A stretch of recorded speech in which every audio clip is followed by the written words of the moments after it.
So, ladies and gentlemen, we have a great one with us today. Who do we Yes. got with us today, We Robert? have this legendary music industry icon. Everybody talks about her in a great way, and it's always good to have a good name. My daddy said it will go before you. And this young lady has done it all. She works in the industry very hard, helping push the good news of Jesus Christ through the form of music and Christian entertainment. None other than Sister Lin Woods. Welcome to the Wake Up Morning Show. Hello, hello, hello, hello. Well, Thank you. amen. Yes, we're so glad to have you. Yeah, we're gonna get right into it. First of all, you just a little tiny little thing, as they would say back in the country. Yes. But you have been doing big things in the industry for many, many years. Many years. Can you just tell us how you got started in the industry and as a power broker and a woman? So let's talk about that. Oh, let's see. Getting started. I started actually in radio out of college. I was at Fisk University in All right, Nashville. Fizz. Yes. And got trained in radio at WFRN, WFSK. It had two names.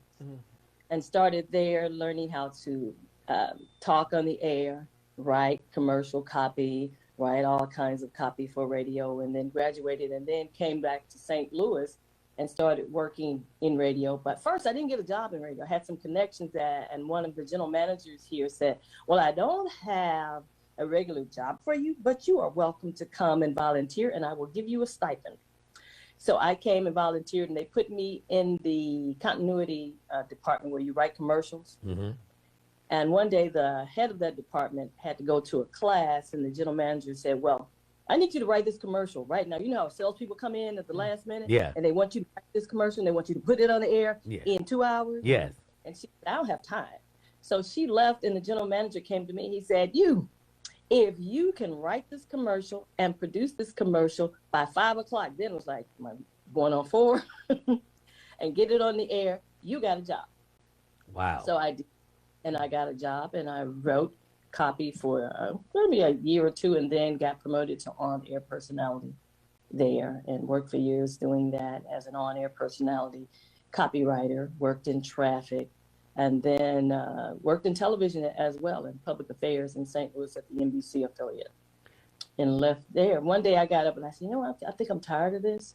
Girlfriend of mine, we grew up with, she was living in Los Angeles. So come on out here.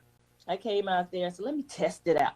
I got there, came to LA, and then she was like, oh, I'm getting married in 2 weeks. And so I had to find a job and a place to stay within 2 weeks. Wow. I did, but I first worked in publishing and then worked at the Harlem Globetrotters, Ice Capades as a regional marketing person. Wow.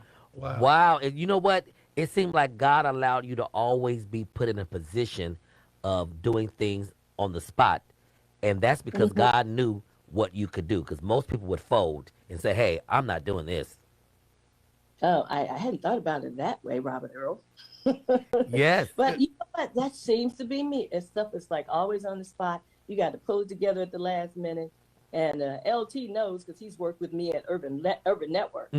I worked in the record industry at Warner Brothers Records before I came to Urban Network, where LT knows me from. But we knew about each other before we even connected, just by being in the industry, seeing your name, seeing what it is that you're doing. Right.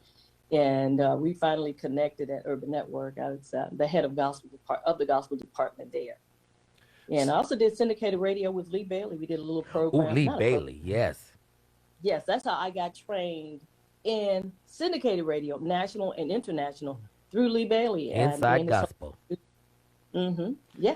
So let me ask you this question, and because I always say she a little thing, but she's powerful. How did you navigate the industry? Because you were always with big hitters, and sometimes they was on the rougher side of the mountain. She could fight though, that's why. But you seem to always have total control of every situation. How did you navigate the rougher side of the mountain, saint of God? Oh, well, let's see. It was not easy, especially like being a woman. And I remember like setting deals up, being cut out of deals, and being overlooked sometimes because of being a woman in this industry. But then God always put allies before me. Like in the Urban Network, it was Miller London, who I'm still connected to. And Miller London was like a mentor to me and helped guide me through some of the stuff with the urban and the hip hop folks. So Leonard knows about me dealing with urban and hip hop. But you got to tell them who Miller London is so they know how big that is. Oh, wow. Miller is like an icon in the industry. He was the first African-American general sales manager of a major record label ever in the industry. Wow. And he was the vice president, general sales manager at Motown. And he was at Motown when they were in Detroit and then later moved to Los Angeles. Right. And some of everybody in this industry knows who Miller is. And he's the one, I believe, who also helped create the sales of singles. You know, we used to have to buy albums. The full album. Then we started doing singles, and he was one of the folks involved with that. Yeah. Wow, so he was a trendsetter as well. Oh yeah, and the coolest thing is that we were both on the board of Urban Network, and I loved working with her because she, like I said, she was my boss back then. Right. You know, when we were there, because she was leading the charge. The thing about it though was that Miller, when you would run into him, you would never know how powerful he was because he was just one of us. And that was the one thing we loved about Urban Network is that all the players would come, but no one acted like they were a baller. Everybody just acted like, I'm here to learn, and I'm here to work. And that was just very powerful. Let's talk about this. Lin, you have done some big interviews in your life, and let's talk about your top 3 interviews, the most memorable interviews. Let's see. Kirk Franklin, Fred Hammond, and like Yolanda Adams, and then recently CeCe Winans, but I've interviewed her over the years. They were just very, very cool folks. Like Kirk used to always just make me laugh, just make me crack up. And Fred Hammond is just a real down brother, just kind of flows with you. And Yolanda, that's like my sister, and we've known each other for years, and she's very mellow, very easy to talk to. She's an educator because she used to teach school before she stopped and became a full-time gospel recording artist. Right. But she is such a sweetheart and looks out for her people. You know, and looks out for her sister girls. She really does. And CeCe is just sweet, just wonderful, and accommodating to everybody, and just as mellow as they come. And always has a word for you. Always has a word for you. Well, I think it's reciprocal because you have that same kind of spirit. And one thing I know about this industry is we tend to be drawn to those who have like spirits, whether it's good or whether it's not so good. So you are absolutely right. So let me ask you this question, and this is a little bit more on the personal side. We're all growing more mature in our age range. You're at the point of where you're a caregiver also. You know, let's talk about how you're balancing your career as well as being that caregiver for your parents. That is, it's difficult to navigate. Yes. Running here, running there, trying to do what you have to do, and then allocating time specifically for your parents. Like last year, I did this, was there for my father and walking him through prostate cancer.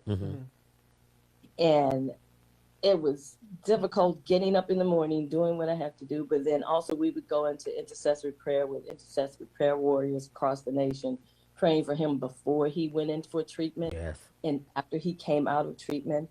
And then like my mother is a open heart surgery patient, survivor of that, but she still has some issues to deal with. So she has to go and get certain treatments done from time to time. And it is really difficult, just finding the time to balance doing that industry work. And Leonard, you know, LT, you know, it's a whole lot of paperwork too. It's a whole lot of setup that you have to do too. And sometimes you ending up at night writing the things out that I have to do, producing these podcast shows that I have been doing. I've actually been doing them for years, but during the pandemic, they became more of a focus for me. But yeah, it has been difficult setting up the right time you have to set up time for taking care of your folks, but also just family time too. And LT, you know about that. You gotta balance it out. However difficult that may be. And so Robert, I'm sure you know that you got to balance and stuff out. It just can't all be about work. Right, Yeah. because being a track coach and being radio Mm-hmm. and being church and being in a professional recording choir, it is a lot. But one thing I know about God, He gives us the grace to do what He calls us to do. Because many are Yes, called, but few are chosen. And you can always tell the ones that are chosen because it's just something special that sets us apart from others. that's right. Set apart. So, Lynn, I'm gonna ask you this question, and because it seems to be some trends going on. Oh, Uh, what's that? Robert Earl is in education. I'm in education. Yolanda was in education, and Yeah. you in education. So, you're part of the education. So, let's just talk about your educational career, and also then let's talk about what are you going to do moving forward? Because I think we're all at that season of transition. Yes, I spent probably the last 10 years working with teaching, working with kindergartners. Oh, my Lord, God bless you. Oh, oh my God, bless you. That is correct. And you're like their second mommy. Mm-hmm. And they're trying to learn to be big boys and big girls and trying to learn lessons that maybe some of them have never seen before. And then you're dealing with another whole emotional thing that's going on with these kids. Now, these kids are different. I'm sure both of you, Yes. you know about dealing with them. They're totally different than when we were growing up. And you have to have a little extra patience and understanding in dealing with today's youth. And if you're dealing with, especially in communities where we quote unquote call urban communities, Right. these kids are dealing with so many emotional things. Some of them have been abused at home. They come to school. Some of them haven't had anything to eat. Yes. And you're trying to provide them with something to eat. Or where I am in the Midwest, they come to school in the wintertime and do not have winter clothes or do Wow. not have a coat. And the school is the school is everything to them. Right. So that's been interesting. Now, in terms of moving beyond this, I told LT, I said, I'm not sure if I'm going to go back into this after this pandemic because I feel God pulling me back full time into the media work that I've been doing Yes. for over the 25 plus years. Mm-hmm. And it never left me. It was just something that I kind of put to the side just a little bit while I was still, like I was writing articles, doing stuff for Urban Network, doing stuff for my own 3 websites, and teaching.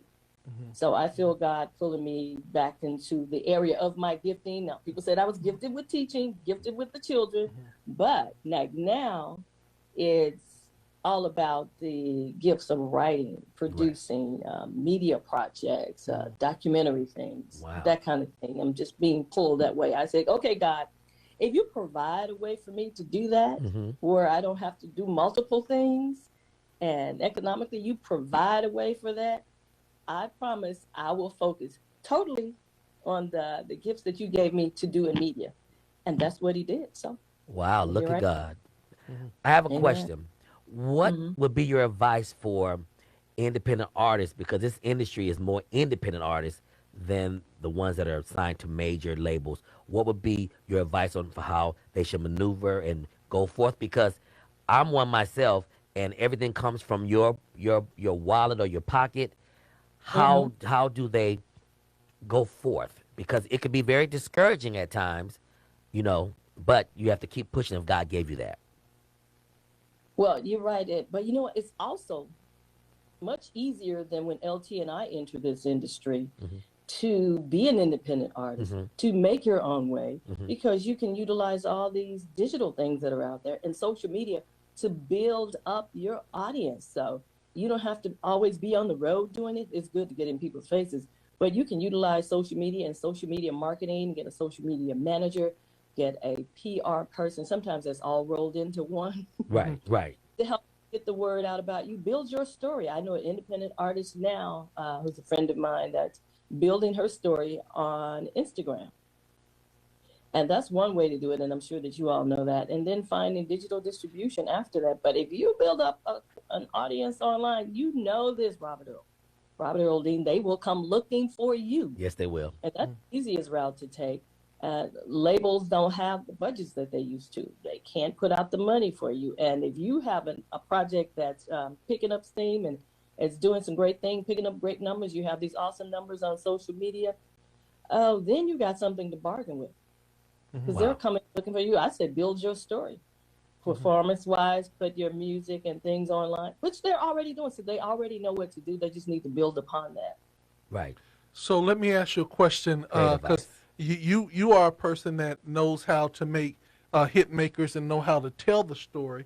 So my question is, if someone says, "Ooh, if I could get Miss Lin Woods on the team, I'll do much better." How can are you taking on any clients to help them build their story? And if so, how could they reach you, on this? Now, y'all don't call her unless you got a budget, But anyway, go ahead. So it depends on who the artist is and how I feel about their music. Mhm. If I feel it in my soul, as nephew Willie Moore Jr. would say, if I feel it in my sha na na, Right. Yes. and then if God says I need you to do this, then yeah. Because I remember when Willie Moore Jr. was transitioning from hip hop to be a gospel recording artist, he asked me to help him. I said, I'm done with gospel artists. I ain't working with no artists. Uh-oh. But then, God moved something, so we started to work together, and now he is like this social media phenomenon, Mhm. syndicated radio person, TV personality, just doing great things for the kingdom. So it just depends. Now, LT, you said, how do they reach me? Yeah. Let's see, you can reach me actually, go to Twitter at Lin Woods. It's LinWoods. Mhm. Or Instagram at Lin Woods 96. Okay. LIN. So I just got somebody to text me and said she's also a very attractive woman. Is there a man in your life, or are you single? I am single. There is one in particular that, wants to be a candidate. You got a candidate? Possible candidate. And I'm like, really? Really? You trying to talk to me? How does his dossier look? Does it meet the standard? Do your brothers need to review it? Actually, he's a true man of God, and has done so much to help other people actually in this industry. Mm-hmm. Very impressive, very big, heavy hitter, deal maker. Awesome brother, but we've been friends for a long time, but I never considered anything beyond that. And then one day something clicked, something changed, and I'm like, wait a minute, what happened? I didn't change. So obviously Something happened. Jesus, is that you? and I don't know. Look, Robert Earl, I don't know what happened because I'm still me, and I'm very reserved, Right. very laid back. Right. And I really never paid too much attention to, like, LT has seen me navigating out there in at Urban Network Right. and talking to folks.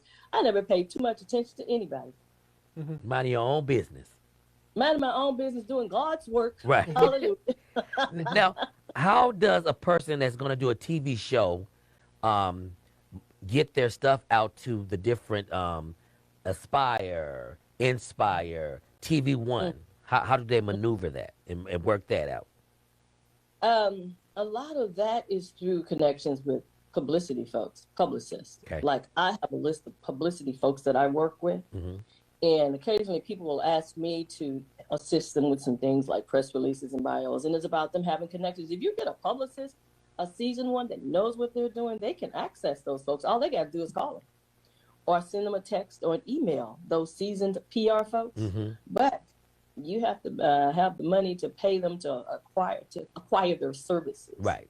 Right. Which could run anywhere from like some may be $1,500 a month. Or some folks actually do a la carte services now. Wow. You can hire them just to do a press release. You can hire them to get the word out about what you do, but then there may be another fee for them to follow up. Right. Because publicists reach out to me, like Brother LT, like with the podcast, I've had publicists contact me to ask me, oh, I heard your podcast, or can I pitch some artists to you? And I go, sure. So it's just reaching out, talking to folks. A lot of people don't talk to us anymore, Robert Earl D. They don't call and talk to anybody. They better talk. Y'all better open y'all mouths, independent artists that's watching all over across the world. There are people who are willing and want to assist you in following your dreams. These people have God's heart. Don't believe everything you hear about the industry. Everybody ain't not saved. There are some people that love the Lord that are business folk and professional. I work with two of them, LT and his wife. Yeah. Well, one of the things, Lynn, one of the things that I love about you is that as big as your dossier is, as big as your resume is, you are still the same person every day, no matter what. When the sun is shining or if it's storming and raining, you are still the same person. As we move forth, we're getting ready to join ranks back again. And I'm very excited about you becoming part of the GOD Radio 1 family. But I'm excited more so because I'm trying to get you here in the city of San Diego. You know, Robert Earl Dean, you know, we're going to get this conference going. Yes. But we got to have... Yes, Lynn, we got a conference, Independent Gospel Artists, Music Matters, IGAM. Yeah. And we want to help. It's focused on nothing but independent artists. We want to help encourage them and come together, because if we support each other, then the rest of the industry will follow us, because it's all in the numbers. Yeah. That's true. And most of the artists that are out there now are independent artists, Yes, because the labels are limited on how many artists that they can sign and work with. And you know they don't have those budgets. They want to share a budget with you. See? Yeah. And here's the thing that I want everybody to get. Y'all stop believing that everybody signed to Sony and everybody signed to Warner Brothers and everything like that. There are layers. And some people say, oh, well, I'm a Sony artist, or I'm a Sony Orchard artist. What they're really saying is that they have a distribution deal through those. But see, normally those distribution deals have like 4 or 5 levels. Right. Like you might have one label that has a deal with Warner Brothers. And then they will then sub it to someone else underneath them. And then then somebody else will sub it to. So you're 3 or 4 different steps before you get to Sony, but because ultimately you get distributed by Sony, you know, then you can say I'm a Sony artist. Perception. I've been a Sony. We have been a Sony Orchard distributed label, but again, it was not on Sony. The people that are on Sony, you see them. You know that your music gets their music blocks you on Facebook, right? Because you know that is a Sony artist. You know what I'm saying? So y'all stop being moved by all of this. The bottom line is that it's about how many units you can sell. It don't matter if you've been distributed by TuneCore, CD Baby, Syntax Creative. As long as you're moving units, you know what I'm saying? That's the bottom line. And the least people you got to make cuts with, the more money you bring. Come on. So, own your own. Yolanda, my sister, told me years ago, when you do your stuff, own your own, because people won't be coming out 5 years later with the best of on Robert Earl Dean. Well, Robert, you know, Robert, don't say that, because, you know, I plan to come out with a best of, you know. Yeah, but it'll be owned by me. I can lease you. I'm not going to lease from you. But we're going to do it together. Well, I'm paying for it, so I want to own it myself. Okay. Praise God. We'll partner with distribution, but I want to own Praise the Lord. Stuff. Now let's get back to Lynn. Yes. Sister Lynn. I just had something to throw in there when you're talking about those layers. Yes. Those layers that he was talking about with the labels. When I was did my interview with CeCe Winans, I was asking about her label, Pure Springs Gospel, which she's had for years. And then she said that on this album, Believe For It, she said they partner. She said it's better right now to partner. Yes. And so she partnered with their label, her independent label, partnered with Fair Trade.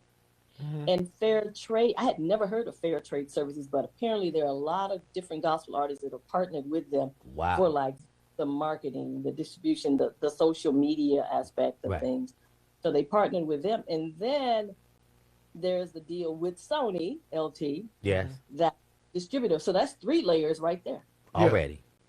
And that's what we try to tell people is you really, really got to do your research. You really got to understand what's about and stop being what I call flabbergasted by everybody dropping names, because see, name dropping don't get you paid. No, sir. What gets you paid is actually being able to have a true relationship, with your label or with your distributor. And I always tell people, if you cannot talk directly to your distributor, you don't have a distribution deal that you can really work at. Right. You know what I'm saying? Lin, any final words that you would love This was to give good, Lin. This was to good stuff. artists, you know, or to the industry? And I got one more inbox from one of my brothers that said, and what type of qualities do you want to see in a man, just in case this one don't work out? Uh-oh. Oh, well, let's see. For the industry, for independent artists, just remain true to who you are and true to your particular style of music. And don't try to be anything that you are not. Continue to build your story, whether or not you have a deal. Continue to utilize social media right now because it's free. Build your own story and move forward from that and keep God at the center of all that you do. And just be leery of folks that try to pull you in directions where you're feeling on the inside something saying, nah, I shouldn't be going that way. If something is telling you not to go that way, it's the Spirit of God telling you don't do it, so don't do it. Come on. Amen. Preach it. I don't care how great that deal may be.